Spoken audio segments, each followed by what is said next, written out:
Good morning to you, wherever you are, because it is Morning Somewhere. It's a podcast that we made together. How you doing, everybody? This is Bernie Burns.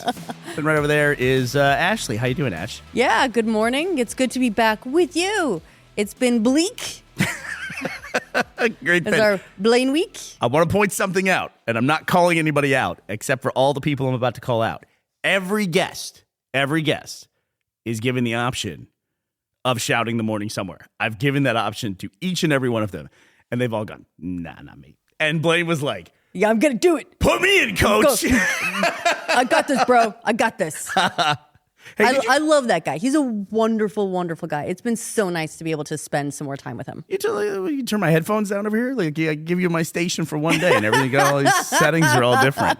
You know what? I think they might have been EV'd. So I did my best. Oh, how dare you blame a 1-year-old baby, the sweetest little angel. She's the first person I will blame for messing with the mixer because it's all colorful lights and buttons, and she loves it so much. This thing is, by the way, awesome piece of equipment. We've talked about it before. Can't say enough good things about the Rodecaster Pro 2, which is the mixer that we used to make this. But it is a toddler nightmare because it's all rainbow-colored buttons. And it's also on a table that's just at her height. Yeah. So she walks past the door and she just gets this look like it's calling to her, the siren song of the neon buttons. And so we are constantly redoing everything on the Rodecaster to just like, you have to turn the dials, and you got to push the things back up, and you got to push the buttons and make sure everything's where it's supposed to be. So yesterday, Ashley, I had a day off. Yes, you did. That was awesome. That's your first day off of the podcast since we started it. Pretty cool. And I worked on a car. That's what I did with my time. The clutch went out on my car. And to the point where you couldn't even like limp it to the mechanic. We had to get it onto a trailer. I came back, and then I came back later in the afternoon, and you guys were wrapping up. I got Blaine and Kristen to the airport. They ran into an interesting thing where we were on our way they were flying out of Inverness, which is a drive for us. And I drove them there, and on the way, their plane was delayed by an hour.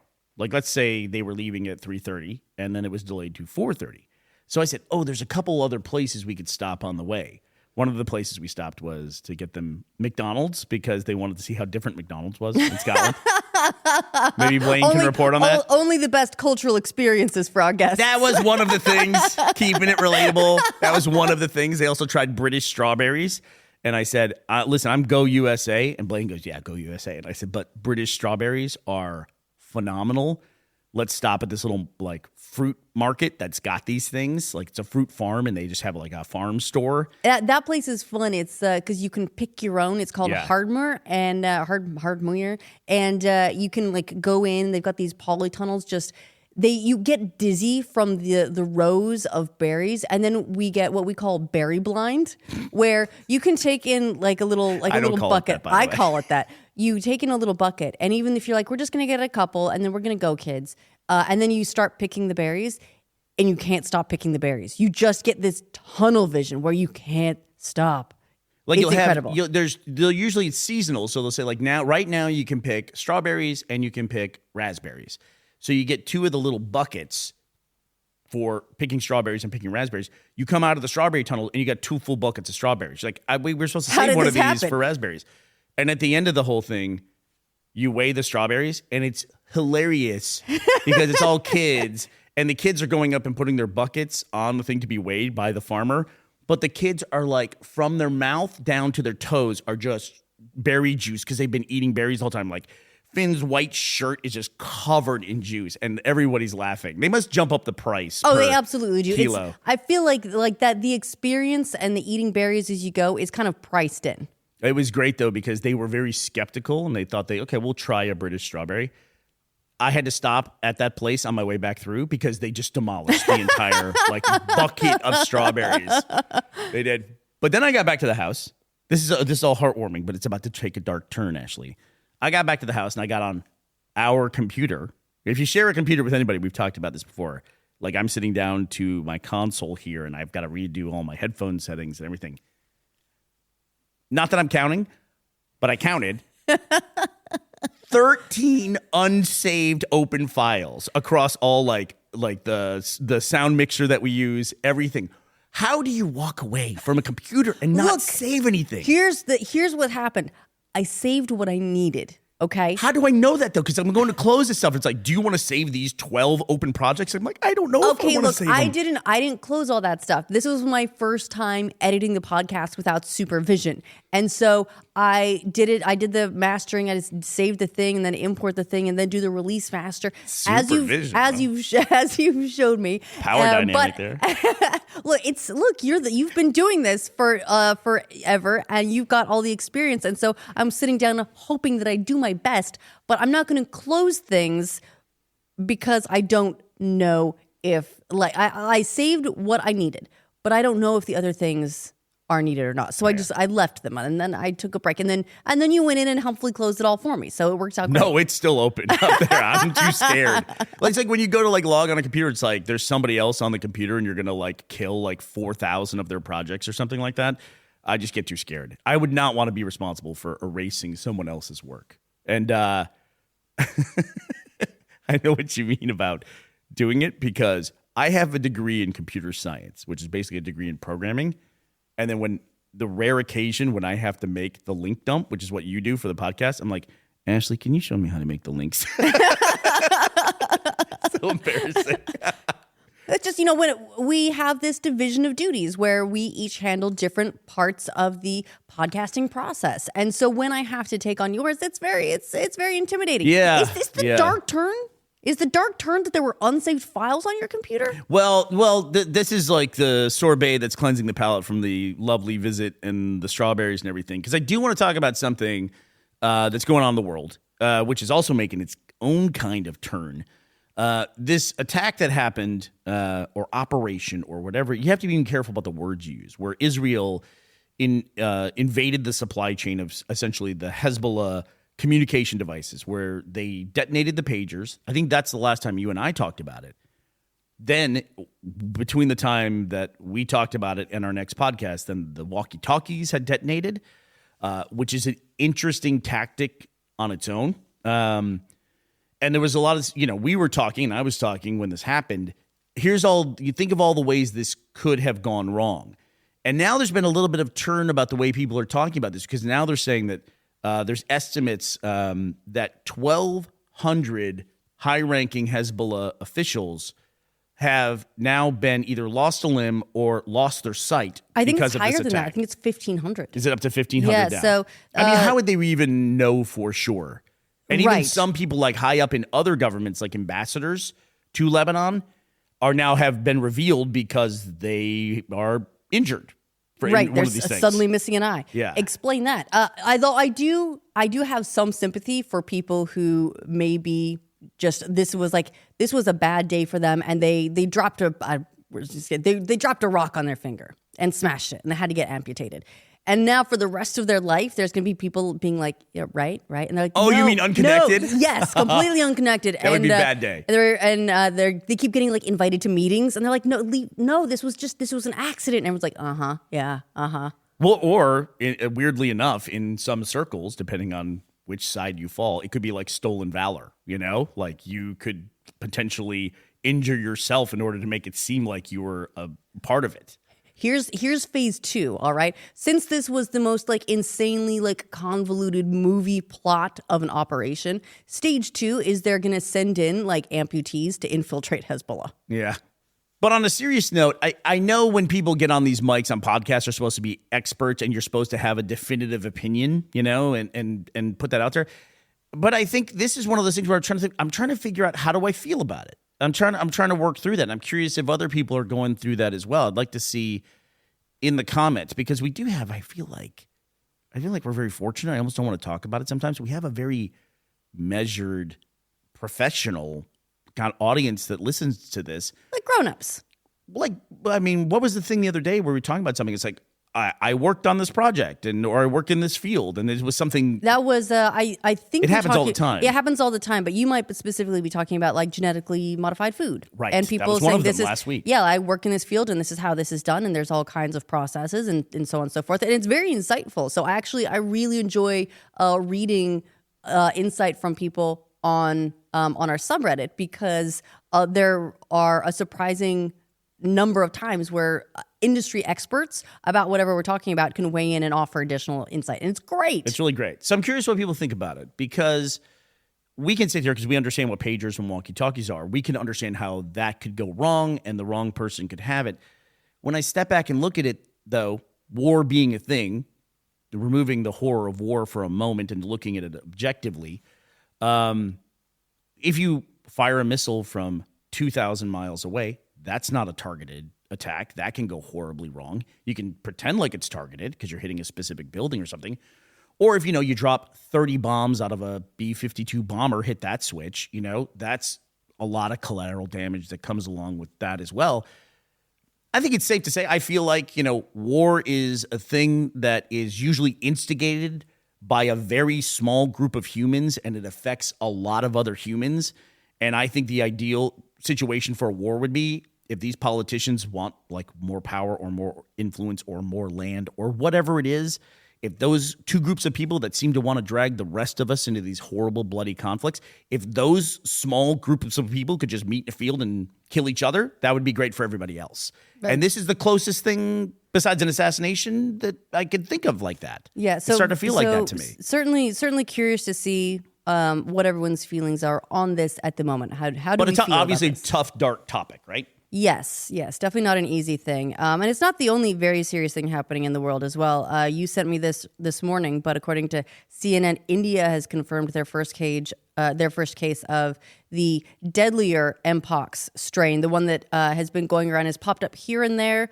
But now there's a first confirmed case in India. That's, if I recall, Clade 1. Clade 1. Yeah. And that's just something to keep on the radar. Yeah, that's obviously of concern. There have been a couple of other international cases. So far, they seem to have been contained. But every time it pops up somewhere new, it's a cause for concern and just paying attention to it. Yeah. Just one of those things like, just keep talking about it. We're not telling you to put the go bag by the front door just yet. That kind of thing. Right. We would never tell you that anyway. We're not doing that. No. But just keep an eye out. Keep an eye out. But we did have the conversation of, where is the go bag? We're at that Do we know where that is? No, we're not at that level yet. But it is funny too, because for this podcast, the one big visual aid we have is the thumbnail. And I think this time I would like to nominate for the thumbnail a photo that came immediately after I read that article. I saw a photo on Reddit that showed the urban density of Delhi, India, which that's the thing. It's this, when a new disease or a rising disease hits a huge population center. That's interesting, to choose a word. And just for the thumbnail, if you see this like picture of Delhi, like a drone shot or a helicopter shot of the density of that city, I wonder if people will even be able to identify what it is. It almost looks like a microprocessor when you see it from afar, because you can't make sense of the scale of it. Right. It's not a scale on which most of us have ever operated. Yeah. The other contender for a thumbnail, Bernie, is Winamp. Winamp, do you remember the music player? I read this story as well. I love this. From the early aughts. I never thought I would hear Winamp again. I know, but it's back, baby. So Winamp Media Player has just released their source code.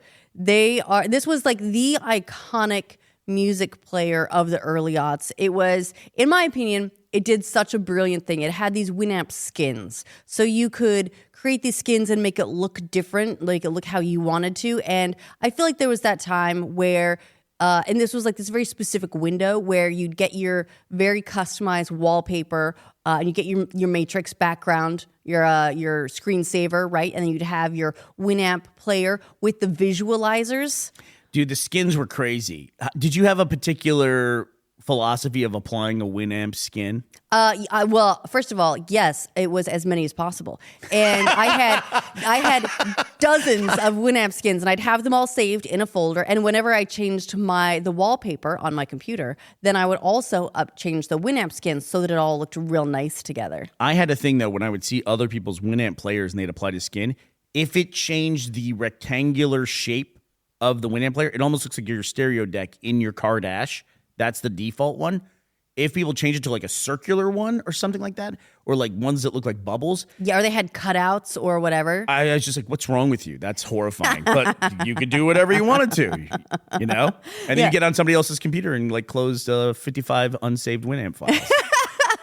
Did you, Winamp also gave me an appreciation for managing a music library. And this isn't something that most people have to do anymore because we all just stream the music anyway. But for a while, you had your music folder and you could systematically rip all your CDs and have the metadata and all that stuff. And then you'd have to name the files so they all made sense. And you could feed them into the players and they would have all the song title and the artist and the album and information, all that stuff.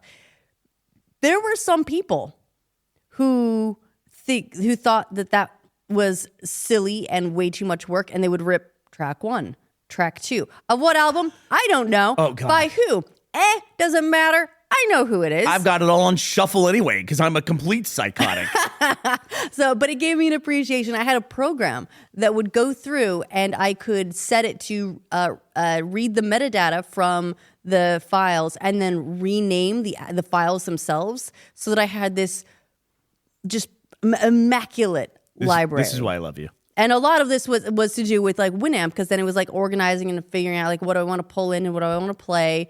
And it was such a wonderful, wonderful media player. And it was such like I feel like a moment in time. And now it's gone open source. They released the source code and they're specifically encouraging people to update it. Yeah, but who uses that anymore? Are we past the time of MP3s? Like, let me ask you this question. What if, though? What if it doesn't have to be just MP3s anymore? They're talking about you're releasing source code, making it do new things. What if it can pull in Spotify? What if it can pull in your Apple Music? Oh, okay. Like I just have a player and it just goes out to my accounts and does it. Sure. All right. Now you're talking my language. I mean, this is what they might be able to do with open source stuff, right? People can do all kinds of fun stuff with it. It was a weird moment in time. If you look back, it's like Winamp was this big thing. And it played what? We haven't even said it played MP3s. MP3 files. And MP3 files were new. And MIDI files. And it does make you, I'm really glad you brought that up because MP3 became the default standard for audio compression and what we all use. But that doesn't just happen. There were other kinds of files out there. MIDI was a little bit lower fidelity. I mean, it was like... Well, MIDI was like that, like do do do do do do do do do do of your music, and it was great. It was fun, and it was the thing about MIDI was it was very, very small. But there were other ones. There were other types of formats out there, like Real Audio. Did you ever see somebody who had a .RA library, or you would see it like on file sharing? There'd be a .RA, and you're like, get out of here. I feel like that's the equivalent now of when you go to text someone and they turn green and you're like, oh. But there were other formats. So did Winamp solidify MP3 or was Winamp just a complete offshoot of the popularity of MP3? It seems like looking back, now that Winamp is kind of gone, that the MP3 format is what made Winamp, but maybe not. Maybe not. It might have been all zeitgeist. It might have been, the perfect storm, all the things coming together. Otherwise, we'd all be using QuickTime players, maybe, because that was also a possibility. Well, that's the darker timeline. Yeah, right, where we have like all of our QuickTime audio files or something or like that. Or like M4A. Or our Sorensen compression or something like that. But there were other audio formats out there. So sometimes somebody can make a program that's very easy to use and that people like, and that can make a format become the standard, and then that changes everything after it. Yeah. So if you have, if you're a bit of a code bug and you want to hook Winamp into Spotify or Apple or whatever, and really, really modernize it, give us the nostalgia with the nice modern underpinnings. Please, please, please do that. I would love it. I would absolutely have Winamp running on my laptop all the time. I'm going to throw the visualizers on there and I'm going to be like, oh yeah. You know who could work on that? Who? I heard Skyrim grandma is retiring. Oh, yeah, she's going to have some free time. Yeah, she's done. So it sounds like she had creator burnout. Yeah, so Skyrim grandma, which I absolutely love it. Her name is Shirley Curry, and she got quite famous on YouTube for playing Skyrim, and she's been doing this. I didn't realize she was still going, but she is. She's been going for 9 years now, where she plays Skyrim, and she's got, I think now, both probably Skyrim burnout, but also creator burnout. And she said that she's quitting.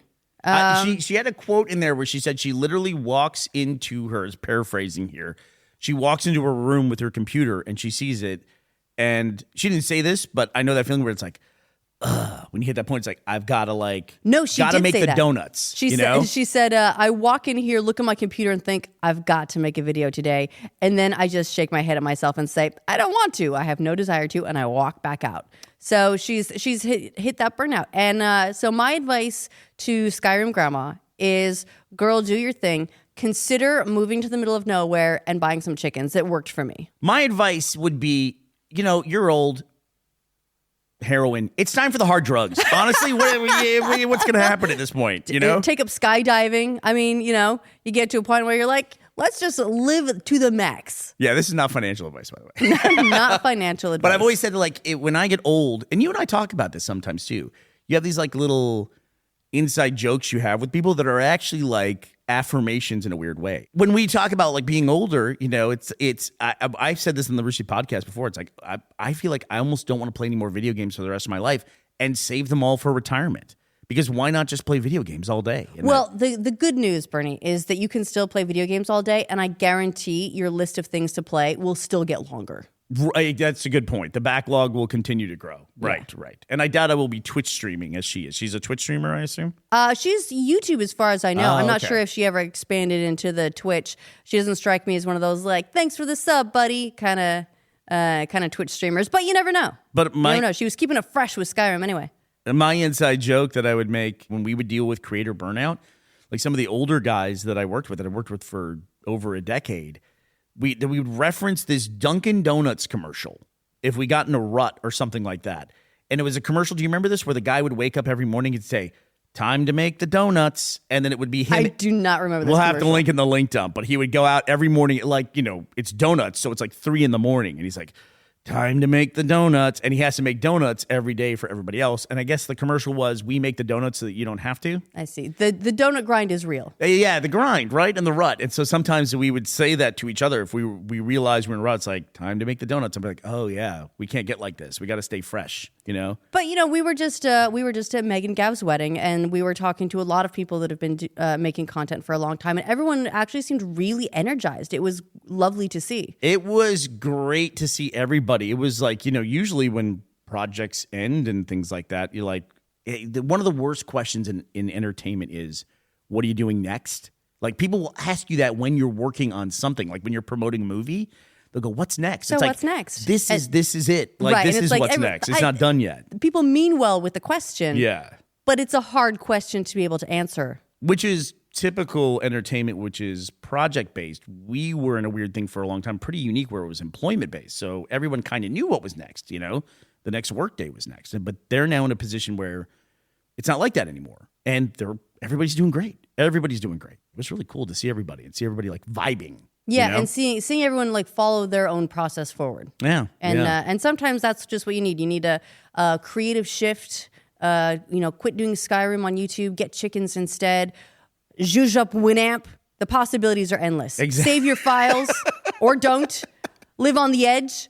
Go rename all your music library.